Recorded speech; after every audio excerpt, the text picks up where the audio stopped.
Japan की राजधानी Tokyo में क्वाड शिखर सम्मेलन होना है, जिसमें भारत, अमेरिका, ऑस्ट्रेलिया, जापान की चौकड़ी सदस्य है। लेकिन क्वाड शिखर सम्मेलन से एक दिन पहले सुर्खियां बटोरी Indo Pacific economic framework IPEF ने, जिसे अमेरिकी राष्ट्रपति जो बाइडेन ने टोक्यो में ही लॉन्च किया। आपको बता दें कि इंडो पैसिफिक इकोनॉमिक फ्रेमवर्क को व्यापक रूप से भारत प्रशांत क्षेत्र में चीन के तेजी से बढ़ते प्रभाव को कम करने के लिए एक सामूहिक प्रयास के रूप में देखा जा रहा है। इस इकोनॉमिक फ्रेमवर्क के पीछे का मूल उद्देश्य इसमें शामिल देशों में सप्लाई चेन बनाकर चीन की शी जिनपिंग सरकार को अलग थलग करना और बीजिंग पर देशों की निर्भरता कम करना है। मिली जानकारी के मुताबिक अमेरिका भारत प्रशांत आर्थिक ढांचे के डेवलपमेंट के लिए भागीदारी देशों के साथ मिलकर काम करेगा।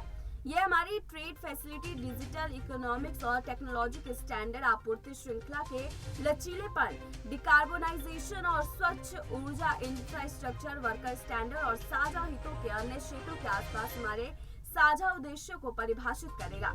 सबसे पहले IPEF के साथ सबसे बड़ी समस्या ये है कि इस क्षेत्र के देशों को बाजार पहुंच के मामले में व्यवहारिक लाभ प्रदान करना मुश्किल है। ढांचे में कोई बाजार पहुंच या ट्रैफिक कटौती प्रावधान नहीं है, जिसमें व्यापार प्रोत्साहन की कमी है जो क्षेत्र के देश चाहते हैं।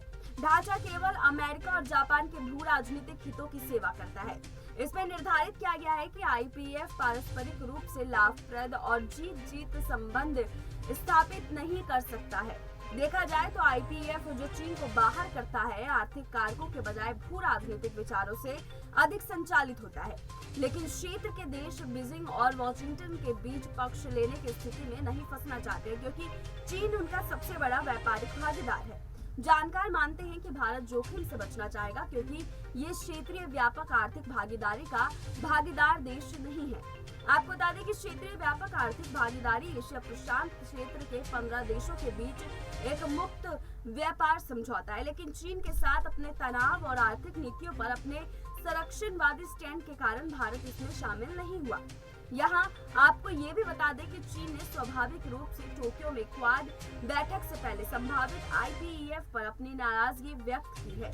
चीन के विदेश मंत्री वांग यी ने कहा कि IPEF अमेरिका द्वारा स्वतंत्रता और खुलेपन की आड़ में गढ़ा गया है और वॉशिंगटन चीन के पड़ोस में माहौल को बदलने के लिए उत्सुक है। विदेश मंत्री वांग यी ने IPEF को क्षेत्रीय स्तर पर आर्थिक आधिपत्य बनाए रखने और जानबूझकर खास देशों को बाहर करने के लिए अमेरिका का राजनीतिक उपकरण कहा है।